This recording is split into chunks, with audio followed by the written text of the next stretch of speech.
بسم اللہ الرحمن الرحیم۔ شروع اللہ کا نام لے کر جو بڑا مہربان نہایت رحم والا ہے۔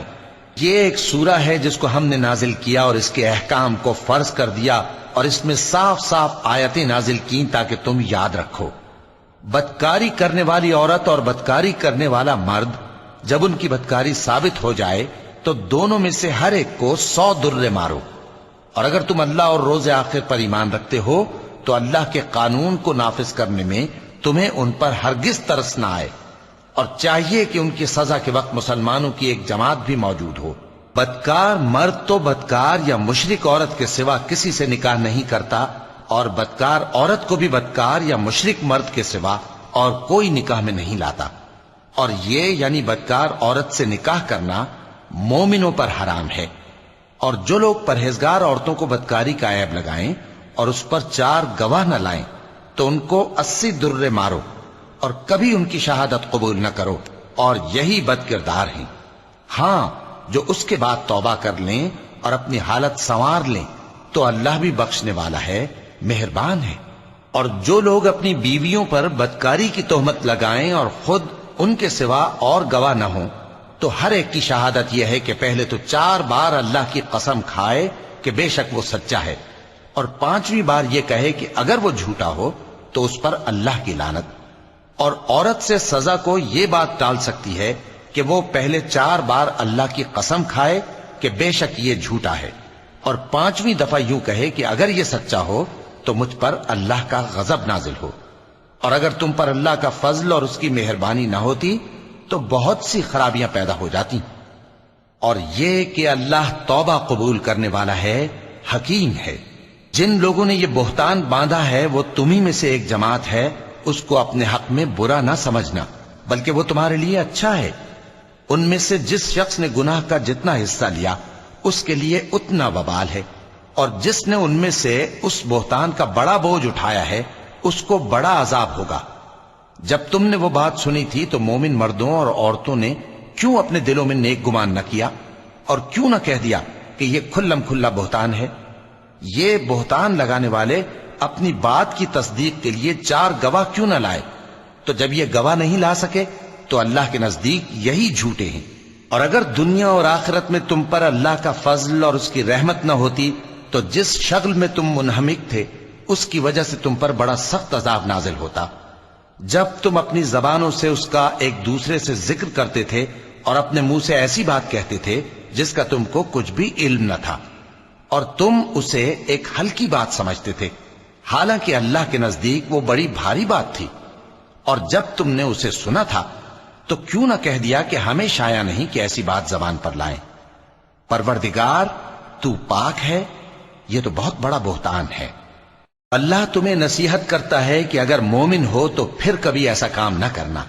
اور اللہ تمہارے سمجھانے کے لیے اپنی آیتیں کھول کھول کر بیان فرماتا ہے، اور اللہ جاننے والا ہے، حکمت والا ہے۔ جو لوگ اس بات کو پسند کرتے ہیں کہ مومنوں میں بے حیائی یعنی تہمت بدکاری کی خبر پھیلے، ان کو دنیا اور آخرت میں دکھ دینے والا عذاب ہوگا، اور اللہ جانتا ہے اور تم نہیں جانتے۔ اور اگر تم پر اللہ کا فضل اور اس کی رحمت نہ ہوتی تو کیا کچھ نہ ہوتا، مگر وہ کریم ہے، اور یہ کہ اللہ نہایت مہربان ہے، رحیم ہے۔ مومنوں، شیطان کے قدموں پر نہ چلنا، اور جو شخص شیطان کے قدموں پر چلے گا تو شیطان تو بے حیائی کی باتیں اور برے کام ہی بتائے گا۔ اور اگر تم پر اللہ کا فضل اور اس کی مہربانی نہ ہوتی تو ایک شخص بھی تم میں پاک نہ ہو سکتا، مگر اللہ جس کو چاہتا ہے پاک کر دیتا ہے، اور اللہ سننے والا ہے، جاننے والا ہے۔ اور جو لوگ تم میں صاحب فضل اور صاحب مال ہیں وہ اس بات کی قسم نہ کھائیں کہ رشتہ داروں اور محتاجوں اور وطن چھوڑ جانے والوں کو کچھ نہیں دیں گے، اور ان کو چاہیے کہ معاف کر دیں اور درگزر کریں۔ کیا تم پسند نہیں کرتے کہ اللہ تم کو بخش دے؟ اور اللہ تو بخشنے والا ہے، مہربان ہے۔ جو لوگ پرہیزگار اور برے کاموں سے بے خبر اور ایماندار عورتوں پر بدکاری کی تہمت لگاتے ہیں ان پر دنیا اور آخرت دونوں میں لعنت ہے، اور ان کو سخت عذاب ہوگا۔ یعنی قیامت کے روز جس دن ان کی زبانیں اور ہاتھ اور پاؤں سب ان کے کاموں کی گواہی دیں گے۔ اس دن اللہ ان کو ان کے اعمال کا پورا پورا اور ٹھیک ٹھیک بدلہ دے گا،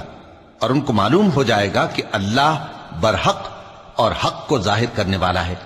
ناپاک عورتیں ناپاک مردوں کے لیے ہیں، اور ناپاک مرد ناپاک عورتوں کے لیے، اور پاک عورتیں پاک مردوں کے لیے ہیں، اور پاک مرد پاک عورتوں کے لیے۔ یہ پاک لوگ ان جھوٹوں کی باتوں سے بری ہیں، اور ان کے لیے بخشش اور نیک روزی ہے۔ مومنوں، اپنے گھروں کے سوا دوسرے لوگوں کے گھروں میں گھر والوں سے اجازت لیے اور ان کو سلام کیے بغیر داخل نہ ہوا کرو، یہ تمہارے حق میں بہتر ہے، اور ہم یہ نصیحت اس لیے کرتے ہیں کہ شاید تم یاد رکھو۔ پھر اگر تم گھر میں کسی کو موجود نہ پاؤ تو جب تک تم کو اجازت نہ دی جائے اس میں مت داخل ہو، اور اگر یہ کہا جائے کہ اس وقت لوٹ جاؤ تو لوٹ جایا کرو، یہ تمہارے لیے بڑی پاکیزگی کی بات ہے، اور جو کام تم کرتے ہو اللہ سب جانتا ہے۔ ہاں، اگر تم کسی ایسے مکان میں جاؤ جس میں کوئی نہ بستا ہو اور اس میں تمہارا اسباب رکھا ہو تو تم پر کچھ گناہ نہیں، اور جو کچھ تم ظاہر کرتے ہو اور جو پوشیدہ کرتے ہو اللہ کو سب معلوم ہے۔ مومن مردوں سے کہہ دو کہ اپنی نظریں نیچی رکھا کریں اور اپنی شرمگاہوں کی حفاظت کیا کریں، یہ ان کے لیے بڑی پاکیزگی کی بات ہے، اور جو کام یہ کرتے ہیں اللہ ان سے خبردار ہے۔ اور مومن عورتوں سے کہہ دو کہ وہ بھی اپنی نگاہیں نیچی رکھا کریں اور اپنی شرمگاہوں کی حفاظت کیا کریں، اور اپنی آرائش یعنی زیور کے مقامات کو ظاہر نہ ہونے دیا کریں مگر جو اس میں سے کھلا رہتا ہو، اور اپنے سینوں پر اوڑھنیاں اوڑھے رہا کریں، اور اپنے خاوند اور باپ اور خسر اور بیٹوں اور خاوند کے بیٹوں اور بھائیوں اور بھتیجوں اور بھانجوں اور اپنی جیسی مومن عورتوں اور لونڈی غلاموں کے سوا نیز ان خدام کے جو عورتوں کی خواہش نہ رکھیں، یا ایسے لڑکوں کے جو عورتوں کے پردے کی چیزوں سے واقف نہ ہوں۔ غرض ان لوگوں کے سوا کسی پر اپنی زینت اور سنگھار کے مقامات کو ظاہر نہ ہونے دیں، اور اپنے پاؤں ایسے طور سے زمین پر نہ مارے کہ جھنکار کانوں میں پہنچے اور ان کا پوشیدہ زیور معلوم ہو جائے۔ اور مومنوں، سب اللہ کے آگے توبہ کرو تاکہ فلاح پاؤ، اور اپنی قوم کی بیوہ عورتوں کے نکاح کر دیا کرو، اور اپنے غلاموں اور لونڈیوں کے بھی جو نیک ہوں نکاح کر دیا کرو۔ اگر وہ مفلس ہوں گے تو اللہ ان کو اپنے فضل سے غنی کر دے گا، اور اللہ بہت وسعت والا ہے، سب کچھ جاننے والا ہے۔ اور جن کو بیاہ کا مقدور نہ ہو وہ پاک دامنی کو اختیار کیے رہیں یہاں تک کہ اللہ ان کو اپنے فضل سے غنی کر دے۔ اور جو غلام تم سے مکاتبت یعنی مال دے کر پروانہ آزادی کی تحریر چاہیں، اگر تم ان میں صلاحیت اور نیکی پاؤ تو ان سے مکاتبت کر لو، اور اللہ نے جو مال تم کو بخشا ہے اس میں سے ان کو بھی دو۔ اور اپنی باندیوں کو اگر وہ پاک دامن رہنا چاہیں تو دنیاوی زندگی کے فوائد حاصل کرنے کے لیے بدکاری پر مجبور نہ کرنا، اور جو ان کو مجبور کرے گا تو ان بیچاریوں کے مجبور کیے جانے کے بعد اللہ بخشنے والا ہے، مہربان ہے۔ اور ہم نے تمہاری طرف روشن آیتیں نازل کی ہیں، اور جو لوگ تم سے پہلے گزر چکے ہیں ان کی خبریں اور پرہیزگاروں کے لیے نصیحت۔ اللہ آسمانوں اور زمین کا نور ہے، اس کے نور کی مثال ایسی ہے کہ گویا ایک طاق ہے جس میں ایک چراغ ہے، اور چراغ ایک قندیل میں ہے، اور قندیل ایسی صاف شفاف ہے کہ گویا موتی کا سا چمکتا ہوا تارا ہے۔ اس میں ایک مبارک درخت کا تیل جلایا جاتا ہے یعنی زیتون کا، کہ نہ مشرق کی طرف ہے نہ مغرب کی طرف۔ ایسا معلوم ہوتا ہے کہ اس کا تیل خواہ آگ اسے نہ بھی چھوئے جلنے کو تیار ہے۔ بڑی روشنی پر روشنی ہو رہی ہے۔ اللہ اپنے نور سے جس کو چاہتا ہے سیدھی راہ دکھاتا ہے، اور اللہ جو مثالیں بیان فرماتا ہے تو لوگوں کے سمجھانے کے لیے، اور اللہ ہر چیز سے واقف ہے۔ وہ قندیل ان گھروں میں ہے جن کے بارے میں اللہ نے ارشاد فرمایا ہے کہ بلند کیے جائیں اور وہاں اللہ کے نام کا ذکر کیا جائے، اور ان میں صبح و شام اس کی تسبیح کرتے ہیں۔ ایسے لوگ جن کو اللہ کے ذکر اور نماز پڑھنے اور زکوٰۃ دینے سے نہ سوداگری غافل کرتی ہے نہ خرید و فروخت، وہ اس دن سے جب دل خوف اور گھبراہٹ کے سبب الٹ جائیں گے اور آنکھیں اوپر چڑھ جائیں گی، ڈرتے ہیں تاکہ اللہ ان کو ان کے اعمال کا بہت اچھا بدلہ دے اور اپنے فضل سے زیادہ بھی عطا فرمائے، اور اللہ جس کو چاہتا ہے بے حساب رزق دیتا ہے۔ اور جن لوگوں نے کفر کیا ان کے اعمال کی مثال ایسی ہے جیسے میدان میں ریت کہ پیاسا اسے پانی سمجھے، یہاں تک کہ جب اس کے پاس آئے تو اسے کچھ بھی نہ پائے اور اللہ ہی کو اپنے پاس دیکھے تو وہ اسے اس کا حساب پورا پورا چکا دے، اور اللہ جلد حساب کرنے والا ہے۔ یا ان کے اعمال کی مثال ایسی ہے جیسے گہرے سمندر میں اندھیرے جس پر لہر چڑھی چلی آتی ہو اور اس کے اوپر اور لہر آ رہی ہو اور اس کے اوپر بادل ہو، غرض اندھیرے ہی اندھیرے ہوں، ایک پر ایک چھایا ہوا، جب اپنا ہاتھ نکالے تو کچھ نہ دیکھ سکے، اور جس کو اللہ روشنی نہ دے اس کو کہیں بھی روشنی نہیں مل سکتی۔ کیا تم نے نہیں دیکھا کہ جو لوگ آسمانوں اور زمین میں ہیں اللہ کی تسبیح کرتے رہتے ہیں، اور پر پھیلائے ہوئے پرندے بھی، اور سب اپنی نماز اور تسبیح کے طریقے سے واقف ہیں، اور جو کچھ وہ کرتے ہیں سب اللہ کو معلوم ہے،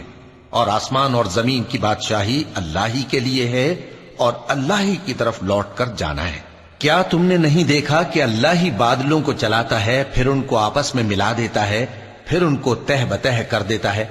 پھر تم دیکھتے ہو کہ بادل سے مے نکل کر برس رہا ہے، اور آسمان میں جو اولوں کے پہاڑ ہیں ان سے اولے نازل کرتا ہے، تو جس پر چاہتا ہے اس کو برسا دیتا ہے اور جس سے چاہتا ہے ہٹا رکھتا ہے، اور بادل میں جو بجلی ہوتی ہے اس کی چمک آنکھوں کو خیرہ کر کے بینائی کو اچ کے لیے جاتی ہے۔ اللہ ہی رات اور دن کو بدلتا رہتا ہے، اہل بصارت کے لیے اس میں بڑی عبرت ہے۔ اور اللہ ہی نے ہر چلنے پھرنے والے جاندار کو پانی سے پیدا کیا، تو ان میں سے بعض ایسے ہیں کہ پیٹ کے بل چلتے ہیں، اور بعض ایسے ہیں جو 2 پاؤں پر چلتے ہیں، اور بعض ایسے ہیں جو 4 پاؤں پر چلتے ہیں۔ اللہ جو چاہتا ہے پیدا کرتا ہے، بے شک اللہ ہر چیز پر قادر ہے۔ ہم ہی نے روشن آیتیں نازل کی ہیں، اور اللہ جس کو چاہتا ہے سیدھے راستے کی طرف ہدایت کرتا ہے۔ اور بعض لوگ کہتے ہیں کہ ہم اللہ پر اور رسول پر ایمان لائے اور ان کا حکم مان لیا، پھر اس کے بعد ان میں سے ایک فریق پھر جاتا ہے، اور یہ لوگ صاحب ایمان ہی نہیں ہیں، اور جب ان کو اللہ اور اس کے رسول کی طرف بلایا جاتا ہے تاکہ پیغمبر ان کا قضیہ چکا دیں، تو ان میں سے ایک فریق منہ پھیر لیتا ہے، اور اگر ان کو حق ملتا ہو تو اس کی طرف قبول کر کے چلے آتے ہیں۔ کیا ان کے دلوں میں بیماری ہے، یا یہ شک میں ہیں، یا ان کو یہ خوف ہے کہ اللہ اور اس کا رسول ان پر ظلم کریں گے؟ نہیں، بلکہ یہ خود ہی ظالم ہیں۔ مومنوں کی تو یہ بات ہے کہ جب اللہ اور اس کے رسول کی طرف بلائے جائیں تاکہ وہ ان میں فیصلہ کریں تو کہیں کہ ہم نے حکم سن لیا اور مان لیا، اور یہی لوگ فلاح پانے والے ہیں۔ اور جو شخص اللہ اور اس کے رسول کی فرما برداری کرے گا اور اس سے ڈرے گا اور اس کا تقوی اختیار کرے گا تو ایسے ہی لوگ مراد کو پہنچنے والے ہیں۔ اور یہ اللہ کی سخت سخت قسمیں کھاتے ہیں کہ اگر تم ان کو حکم دو تو سب گھروں سے نکل کھڑے ہوں۔ کہہ دو کہ قسمیں مت کھاؤ، پسندیدہ فرما برداری درکار ہے، بے شک اللہ تمہارے سب اعمال سے خبردار ہے۔ کہہ دو کہ اللہ کی فرما برداری کرو اور رسول کے حکم پر چلو، اگر منہ موڑو گے تو رسول پر اس چیز کا ادا کرنا ہے جو ان کے ذمے ہے، اور تم پر اس چیز کا ادا کرنا ہے جو تمہارے ذمے ہے، اور اگر تم ان کے فرمان پر چلو گے تو سیدھا رستہ پالو گے، اور رسول کے ذمے تو صاف صاف پہنچا دینا ہے۔ جو لوگ تم میں سے ایمان لائے اور نیک کام کرتے رہے ان سے اللہ کا وعدہ ہے کہ ان کو ملک کا حاکم بنا دے گا، جیسا ان سے پہلے لوگوں کو حاکم بنایا تھا، اور ان کے دین کو جسے اس نے ان کے لیے پسند کیا ہے مستحکم و پائیدار کرے گا، اور خوف کے بعد ان کو امن بخشے گا۔ وہ میری عبادت کریں گے اور میرے ساتھ کسی چیز کو شریک نہ بنائیں گے، اور جو اس کے بعد کفر کرے تو ایسے ہی لوگ بد کردار ہیں۔ اور نماز پڑھتے رہو اور زکوٰۃ دیتے رہو اور پیغمبر کے فرمان پر چلتے رہو تاکہ تم پر رحمت کی جائے، اور ایسا خیال نہ کرنا کہ کافر لوگ ہم کو زمین میں مغلوب کر دیں گے، ان کا ٹھکانہ دوزخ ہے اور وہ بہت برا ٹھکانہ ہے۔ مومنوں، تمہارے باندی غلام اور جو بچے تم میں سے بلوغ کو نہیں پہنچے 3 دفعہ یعنی 3 اوقات میں تم سے اجازت لیا کریں، ایک تو نماز فجر سے پہلے، اور دوسرے گرمی کی دوپہر کو جب تم کپڑے اتار دیتے ہو، اور تیسرے عشاء کی نماز کے بعد۔ یہ 3 وقت تمہارے پردے کے ہیں، ان کے آگے پیچھے یعنی دوسرے وقتوں میں نہ تم پر کچھ گناہ ہے اور نہ ان پر، کہ کام کاج کے لیے ایک دوسرے کے پاس آتے رہتے ہو۔ اس طرح اللہ اپنی آیتیں کھول کھول کر بیان فرماتا ہے، اور اللہ بڑا علم والا ہے، بڑا حکمت والا ہے۔ اور جب تمہارے لڑکے بالغ ہو جائیں تو ان کو بھی اسی طرح اجازت لینی چاہیے جس طرح ان سے اگلے یعنی بڑے آدمی اجازت حاصل کرتے رہے ہیں۔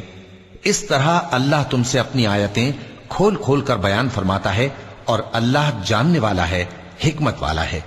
اور بڑی عمر کی عورتیں جن کو نکاح کی توقع نہیں رہی اور وہ زائد کپڑے اتار کر سر ننگا کر لیا کریں تو ان پر کچھ گناہ نہیں، بشرطے کہ اپنی زینت کی چیزیں نہ ظاہر کریں، اور اگر اس سے بھی بچیں تو یہ ان کے حق میں بہتر ہے، اور اللہ سنتا ہے، جانتا ہے۔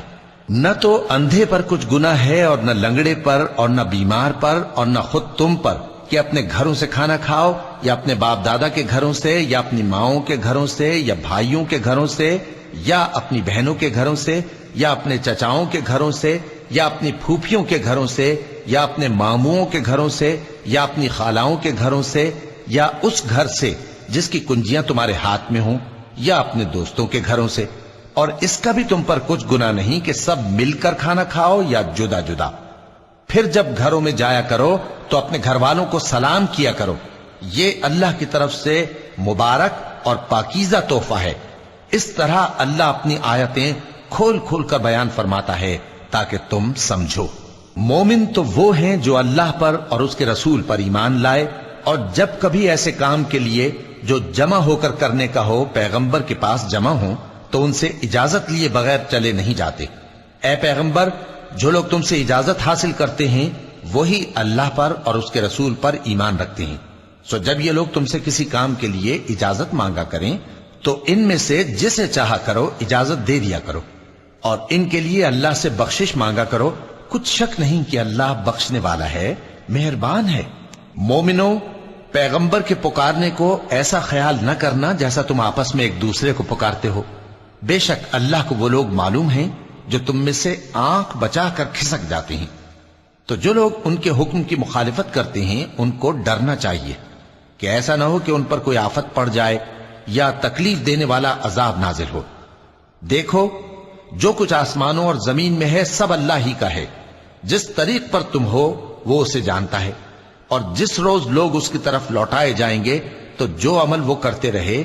وہ ان کو بتا دے گا، اور اللہ ہر چیز سے واقف ہے۔